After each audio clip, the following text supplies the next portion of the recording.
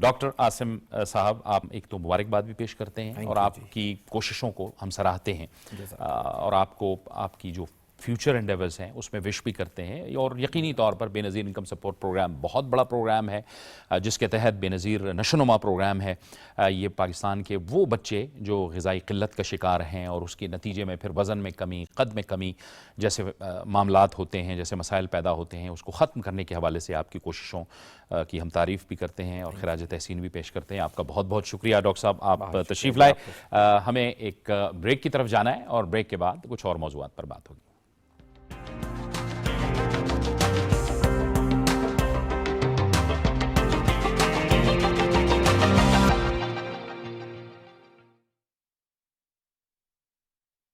الله أكبر الله أكبر الله أكبر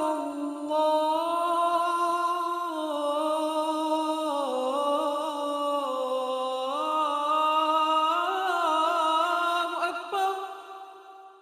أشهد أن لا إله إلا الله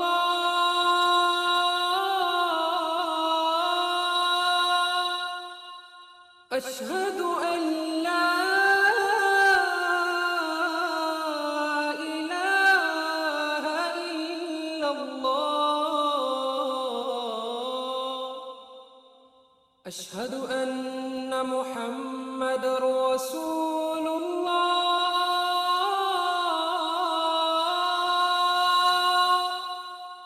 أشهد أن محمد رسول الله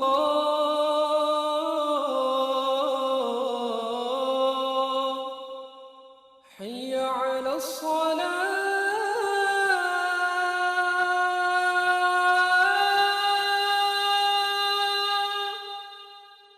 حي على الصلاة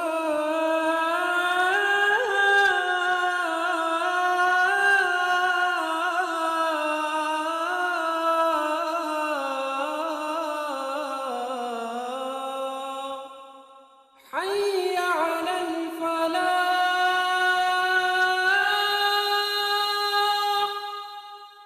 حي على الفلاح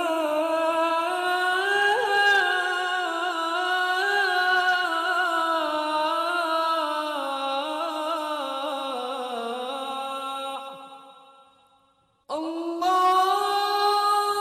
أكبر الله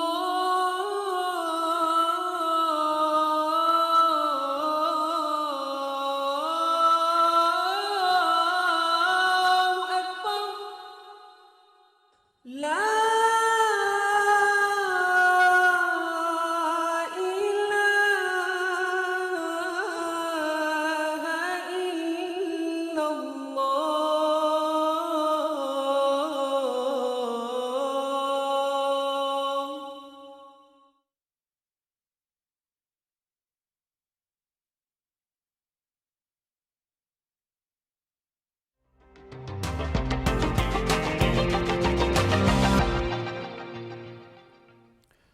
بریک کے بعد ایک بار پھر آپ کو خوش آمدید کہتے ہیں۔ بریک سے پہلے بچوں کے حوالے سے، بچوں کی صحت کے حوالے سے بات ہو رہی تھی، تو آج پوری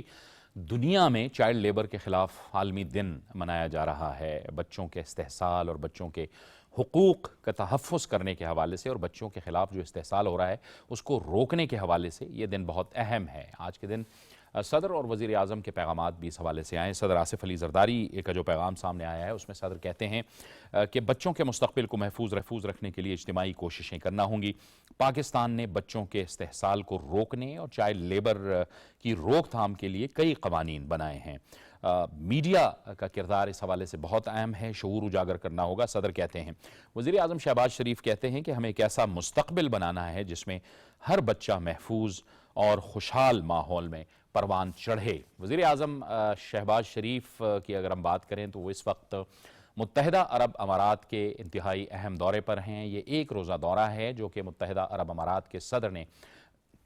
انہیں خصوصی دعوت دی تھی۔ ان کے ساتھ فیلڈ مارشل سید عاصم منیر ہیں اور دیگر وزراء بھی ان کے ساتھ شامل ہیں۔ ان کی صدر متحدہ عرب امارات سے ملاقات بھی ہونی ہے، اور ظاہر ہے متحدہ عرب امارات پاکستان کا ایک دیرینہ دوست ہے۔ ایک تو پاکستانی بہت بڑی تعداد میں سعودی عرب کے بعد جو خلیجی ممالک میں کام کر رہے ہیں، اس میں دوسری بڑی تعداد میں متحدہ عرب امارات میں موجود ہیں، اور اس کے ساتھ ساتھ پاکستان کی معیشت کے حوالے سے بھی متحدہ عرب امارات کی بہت اہمیت ہے۔ ہر مشکل وقت میں متحدہ عرب امارات پاکستان کے ساتھ کھڑا ہوا ہے، اور حالیہ کشیدگی میں جو پاکستان اور بھارت کے درمیان ہوئی تھی، اس میں بھی اس کشیدگی کو کم کرانے میں متحدہ عرب امارات کا بھی اپنا ایک کردار ہے۔ تو آج وزیر اعظم کی وہاں پر اہم ملاقاتیں ہونی ہیں، اور ظاہر ہے پاکستان کی معیشت کے حوالے سے بھی کچھ اچھی خبریں ہیں۔ ظاہر ہے دوست ممالک پاکستان کے ساتھ کھڑے بھی ہیں، پاکستان کی مدد بھی کر رہے ہیں۔ انہی معاملات پر ہم بات کریں گے، اور اس کے لیے ہمیں جوائن کر رہے ہیں اسٹوڈیوز میں ہمارے ساتھ موجود ہیں سینئر صحافی اور تجزیہ کار جناب مہتاب حیدر۔ مہتاب حیدر صاحب آپ کو خوش آمدید کہتے ہیں، اور دفاعی تجزیہ کار بریگیڈیئر ریٹائرڈ مسعود احمد خان صاحب بھی ہمیں جوائن کر رہے ہیں۔ بریگیڈیئر صاحب آپ کا بھی بہت شکریہ۔ بریگیڈیئر صاحب ظاہر ہے یہ ایک اسپیشل کانٹیکسٹ میں دورہ ہو رہا ہے، وزیر اعظم ہیں، وزیر اعظم کے ساتھ فیلڈ مارشل سید عاصم منیر صاحب بھی ہیں، پاکستان کے جو اہم وزراء ہیں وہ بھی اس دورے میں ہیں۔ جی بریگیڈیئر صاحب۔ جی ہاں، میرے خیال میں بہت امپورٹنٹ ہے، اور جس طریقے سے دیکھیں کنٹینیوٹی ہم دیکھ سکتے ہیں کہ جس طرح شروع میں ترکیہ کا وزٹ ہوا، آذربائیجان کا، ایران کو، تاجکستان گئے ہیں، اس کے بعد سعودی عرب گئے ہیں، تو اب یو اے ای جا رہے ہیں، اور جس طرح کہ آپ نے بیان اسٹارٹ میں بتایا کہ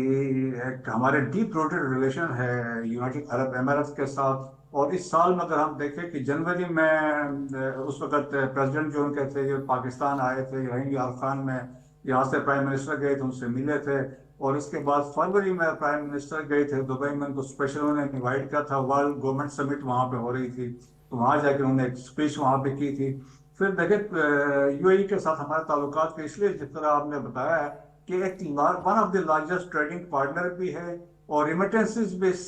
one of the largest remittances ہے، جس طرح سعودی عرب کے بعد یہاں سے ہمارے پاس آتے ہیں۔ اور پھر اب ریسنٹ جو ڈیولپمنٹ ہم نے دیکھی ہے کہ ان کی انویسٹمنٹ ہم نے دیکھی ہے، مائنز اینڈ منرلس میں بھی ہے، اور اس کے بعد ایگریکلچر میں ہے۔ سو پاکستان کو ہمیشہ مشکل وقت میں انہوں نے بیل آؤٹ کیا ہے، اور یقیناً جب یہ وزٹ وہاں پہ گئے ہوں گے تو یقیناً اس کے علاوہ جو ریجنل صورتحال پہ بات چیت ہوئی ہوگی، پاکستان انڈیا کے ساتھ جو تعلقات کے ڈیولپمنٹس ہے اس پہ بات چیت ہوئی ہوگی، ریجنل سچویشن ہے، جو ڈیولپنگ سٹوری ہے ایران کے اندر جو کچھ ہو رہا ہے، جو کنفرنٹیشن ہے اسرائیل کے ساتھ ود ریسنٹ ڈیولپمنٹ، جو انٹرنیشنل اٹامک انرجی ایجنسی کے جو ریزولوشن پاس ہوئی ہے، اور اس کے بعد غزہ کی صورتحال ہے، یہ تمام وہ چیزیں یقیناً اس میں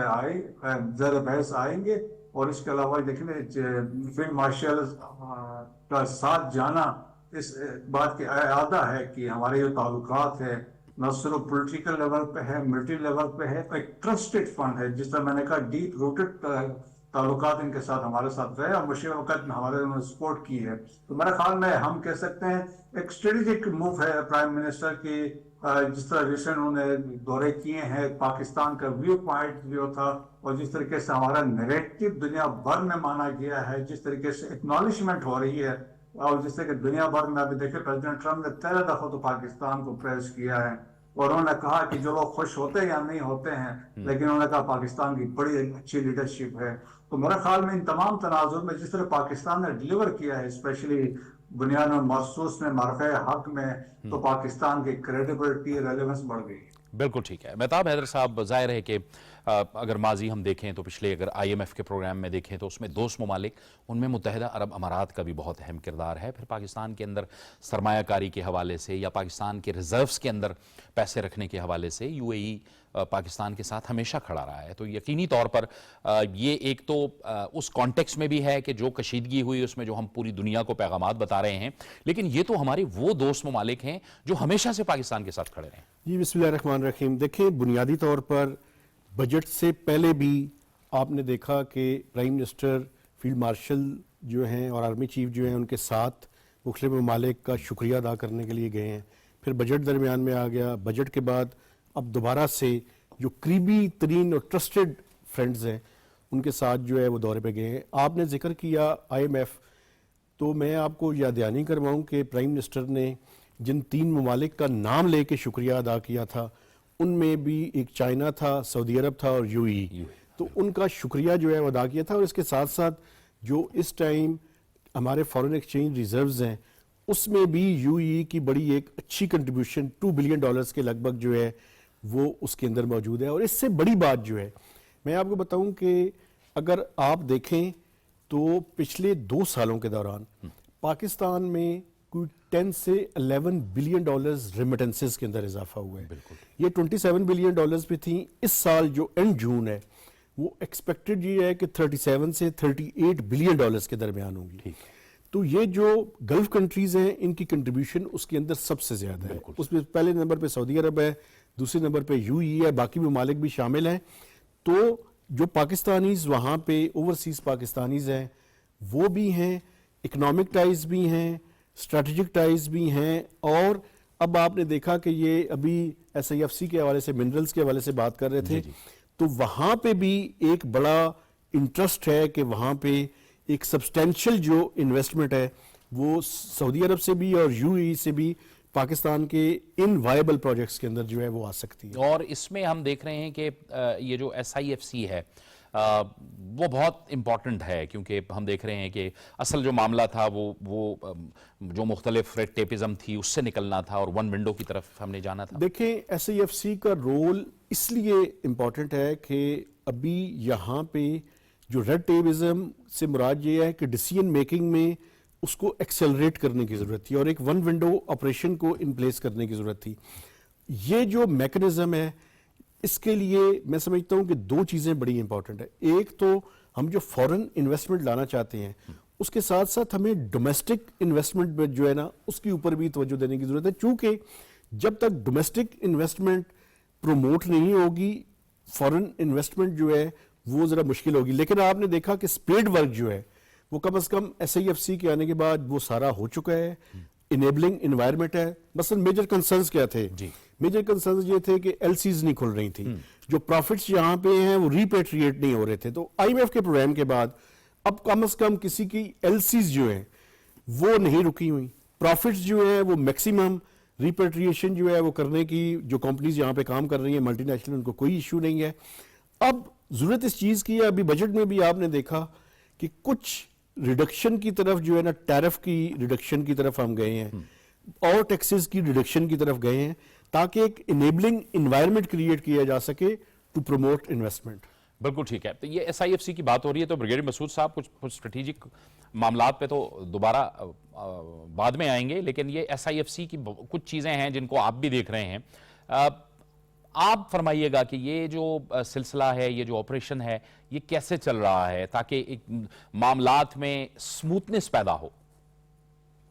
یہاں دیکھیں جس طرح ابھی بات کی گئی ہے کہ ایس آئی ایف سی کی بہت امپورٹنس بڑھ گئی ہے کہ ڈیسیژن میکنگ کی سب سے امپورٹنٹ چیز ہے, کیونکہ ایپیکس کمیٹی جب بیٹھتی ہے تو تمام سٹیک ہولڈر اس میں موجود ہوتے ہیں, پروونشل بھی ہوتے ہیں, فیڈرل گورنمنٹ کے بھی بیٹھے ہوتے ہیں, پرائم منسٹر اس کو ہیڈ کرتے ہیں. سو دیئر فور اس میں ڈیسیژن میکنگ میں کوئی اس میں مسئلہ نہیں آتا ہے اور میرا خیال میں بہت کوآرڈینیشن. اور جس طریقے سے ہم نے ریسنٹ پاسٹ میں ڈیولپمنٹس دیکھی ہیں, جس طرح سعودی عرب سے ڈیلیگیشن جو وزٹرز آئے ہیں 5 منسٹرز 100 کے قریب ڈیلیگیٹس ہوتے تھے وہ آتے رہے ہیں, یو اے ای سے باقی عرب ممالک سے آئے ہیں. تو یہاں آ کے جس طریقے سے ان کو بریفنگز دی گئی ہیں, فیسیلیٹیشن کی گئی ہے, اور جس طریقے سے ہم نے بھی خود انٹریکٹ کر کے دیکھا ہے کہ لوگوں کو میں آسانیاں پیدا ہوئی. ایون اوورسیز پاکستانی جو تھے وہ جس طرح چاہ رہے تھے انویسٹمنٹ کرنا چاہ رہے تھے یا فارن کمپنیز بھی چاہ رہے تھے, تو وہ ان کو یہی مسئلہ ہوتا تھا کہ اگر وہ بیوروکریٹک چینلز میں جائیں گے تو بہت سارا ٹائم لگے گا. اب اس میں آسانی ہوئی اور ہم نے دیکھا ایون گرین پاکستان انیشیٹو ہے یا باقی انیشیٹوز ہیں اس میں اوورسیز پاکستانیز پہ انٹرسٹ لے رہے ہیں, ایون فارن کمپنیز بھی آ رہی ہیں just because of S I F C, کیونکہ ان کو پتہ ہے یہاں پہ ڈیسیژن فوراً ہو جاتے ہیں, اس میں کوئی ڈیلے نہیں. ٹھیک. مہتاب حیدر صاحب, یہ جو حالیہ کشیدگی ہوئی ہے اور جس طرح سے پاکستان نے اس میں گرایا ہے بھارت کو, پوری دنیا جو ہے اس پر بات کر رہی ہے, پوری دنیا کا میڈیا, ڈپلومیٹک سرکلز میں حکومتیں, بھارت جو ہے وہ اپنے آپ کو پیٹ رہا ہے کہ ہماری فارن پالیسی کو کیا ہو گیا ہے. اس میں امپورٹنٹ بات ایک تو آئی ایم ایف کی تھی کہ آئی ایم ایف کے ساتھ جو ہمارے معاملات چل رہے تھے اس میں جو انڈیا کے ایگزیکٹو ڈائریکٹر تھے انڈیا سے تعلق رکھنے والے، ان کے سارے ان کی شیطانی کے باوجود بھی آئی ایم ایف نے ان کو لفٹ نہیں کرائی. تو کیا ہم دیکھ رہے ہیں کہ پاکستان کی معیشت کے حوالے سے اور خاص کر عالمی مالیاتی ادارے ورلڈ بینک اور ان کو بھی کانٹیکس میں لے کے کیا کچھ ہو رہا ہے ہمارے لیے؟ دیکھیں یہ بڑی امپورٹنٹ جو ہے وہ آپ کا کوسچن ہے. دیکھیں بنیادی طور پر انڈیا نے دو ایسی چیزیں ہیں جہاں پہ انہوں نے کوشش کی ہے. ایک تو آپ نے دیکھا کہ آئی ایم ایف پھر ورلڈ بینک، حتیٰ کہ آپ نے اے ڈی بی کا ذکر نہیں کیا. اے ڈی بی نے ابھی ایک گارنٹی اور اس کی لون کی اپروول دی ہے $800 ملین کی. $800 ملین تو بالکل. وہاں پہ بھی جو انڈیا کے ریپریزنٹیٹو تھے انہوں نے جو ہے وہ اس کے اندر لابینگ کرنے کی کوشش کی، لیکن وہ بری طرح سے وہاں پہ بھی ناکام ہوئے. اور پاکستان کے جو وہاں پہ ایگزیکٹو ڈائریکٹر ہیں، ایک بیوروکریٹ ہے نور احمد صاحب، تو وہاں پہ انہوں نے بڑا اچھا رول پلے کیا اور ان کی وہ جتنی کوششیں تھیں ان کو ناکام کیا. بنیادی طور پر ایک تو اب آئی ایف آئیز کے اندر دو بنیادی چیزیں ہیں میں سمجھتا ہوں جس کی وجہ سے انڈیا کو ناکامی ہوئی ہے. سب سے بڑا مسئلہ یہ ہے کہ اگر آئی ایم ایف کے اندر آپ دیکھیں تو پاکستان نے جتنے اسٹرکچرل بینچ مارکس تھے آئی ایم ایف کے پروگرام کے وہ بائی اینڈ لارج سارے پورے کیے ہوئے تھے. تو جب آئی ایم ایف کا انہوں نے دیکھا کہ ایک پورا پہلے تو کوشش انہوں نے کی کہ ایجنڈے کے اوپر ہی پاکستان کا کیس نہ آئے. جب ایجنڈے کے اوپر آ گیا تو اس نے پھر ان کی کوشش تھی کہ اس کو ڈراپ کیا جائے. لیکن یہ انٹرنیشنل فائنینشیل انسٹیٹیوشنز کی کریڈیبلٹی کا بھی ایشو ہے کہ انہوں نے دیکھا کہ ایک ملک ہے جس نے تمام چیزوں کو اسٹرکچرل بینچ مارکس کو اور کوانٹیٹیو جتنے ٹارگٹس تھے انہیں پورا کیا ہوا ہے. تو اگر ہم پولیٹیکل بیسس کی بنیاد پہ یہ فیصلے کرنے شروع کر دیں گے تو ان کی اپنی کریڈیبلٹی کے اوپر بھی فرق آئے گا. تو بنیادی طور پر انہوں نے وہاں پہ انہیں ناکامی ہوئی ہے. دوسری جو بات ہے وہ یہ ہے کہ فائنینشیل ایکشن ٹاسک فورس جو فیٹف ہے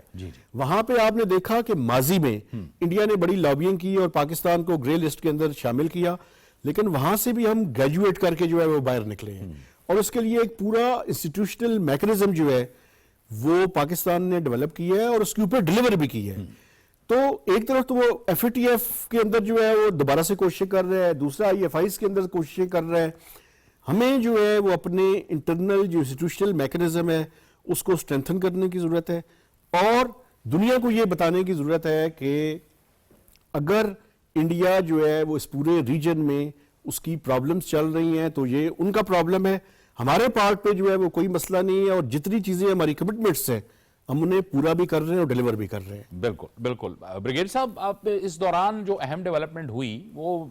اور جو بھارت میں جس پہ ماتم ہے اس میں ایک تو پاکستان کو اقوام متحدہ کی جو انسداد دہشت گردی کمیٹی ہے اس کا وائس چیئر بنایا گیا،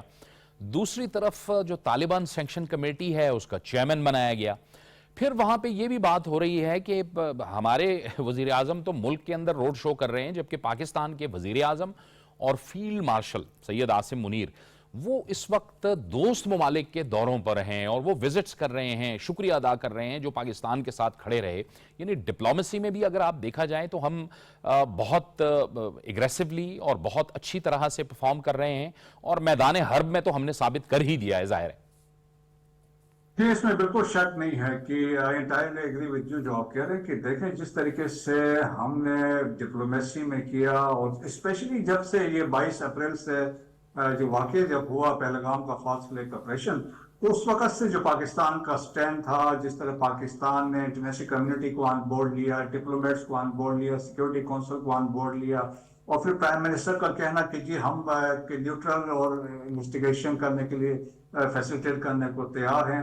تو وہ جو نیریٹو پاکستان نے لیا تھا وہ دنیا نے مان لیا. اب دیکھیں انڈیا کے اندر ہیو اینڈ کرائی. اب ریسنٹ میں ان کے جو فارمر سیکیورٹی جو نیشنل سیکیورٹی ایڈوائزر تھے مینن صاحب،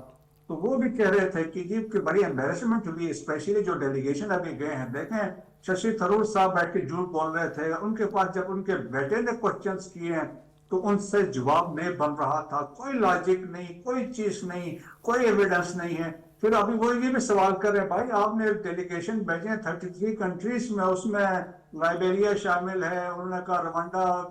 اس طرح برونڈی جیسے ممالک ہے، انہوں نے کیوں بھیجا ہے؟ انہوں نے کہا یہ تو ایسا ٹوٹل ٹائم ویسٹ کیا ہے. اور پھر جب دیکھیں پاکستان کی اکنالجمنٹ پریزیڈنٹ ٹرمپ نے 13 دفعہ تو کہہ دیا کہ پاکستان بہت اچھا ہے، اور ان کی جس طریقے سے باقی اور جس طرح جناب کوریلا نے پوری سے کسر پوری کر دی جب کہا پاکستان از اے فینامینل